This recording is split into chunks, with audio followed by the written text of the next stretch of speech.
وعلیکم السلام ورحمۃ اللہ وبرکاتہ۔ بھائی کا سوال ہے کہ جب عورت کسی بچے کو جنم دیتی ہے تو یعنی نفاس کی حالت میں ہوتی ہے تو ان دنوں میں جو اس کی نمازیں رہ جاتی ہیں تو کیا وہ 40 دنوں کی نمازیں جو ہیں وہ بعد میں کس طرح پڑے گی؟ محترم بھائی، نمازوں کی قضا نہیں ہے، وہ نفاس کے ایام کے اندر جو نمازیں اس کی رہ گئی ہیں ان نمازوں کی قضا نہیں۔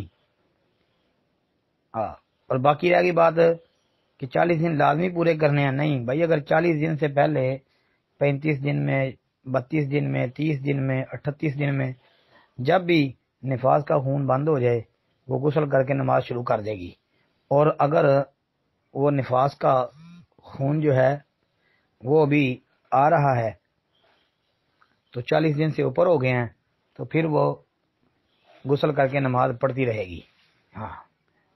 40 دن یعنی اس کی حد ہے۔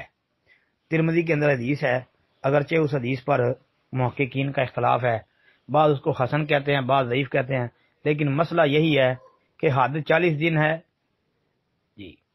اگر 40 دن سے پہلے وہ پاک ہو جائے، خون آنا بند ہو جائے نفاس کا، تو پھر وہ غسل کر کے نماز شروع کر دے، اور اگر 40 دن کے بعد بھی خون آ رہا ہے تو پھر وہ غسل کر کے نماز پڑھے گی اگر 40 سے اوپر ہو گیا ہے۔ السلام علیکم ورحمۃ اللہ۔ پھر یہ یاد رکھے کہ نمازوں کی قضا کوئی نہیں ان دنوں میں بھی۔ جی وعلیکم السلام ورحمۃ اللہ۔ بھائی کا سوال ہے کہ عورت کو جب مینسز آتے ہیں جو اس کے یعنی خاص ایام ہوتے ہیں، کہتے ہیں جی ان ایام میں جو عورت کی نمازیں رہ جاتی ہیں ان کی قضا کس طرح ہوگی؟ نہیں بھائی، ان کی کوئی قضا نہیں ہے، اور نمازوں کی قضا کوئی نہیں۔ جو روزے ہیں روزوں کی قضا ہے، بعد میں وہ روزے رکھ لے گی جو اس کے رہ گئے ہیں، لیکن نمازوں کی کوئی قضا نہیں جی۔ السلام علیکم ورحمۃ اللہ، یہ رخصت ہے۔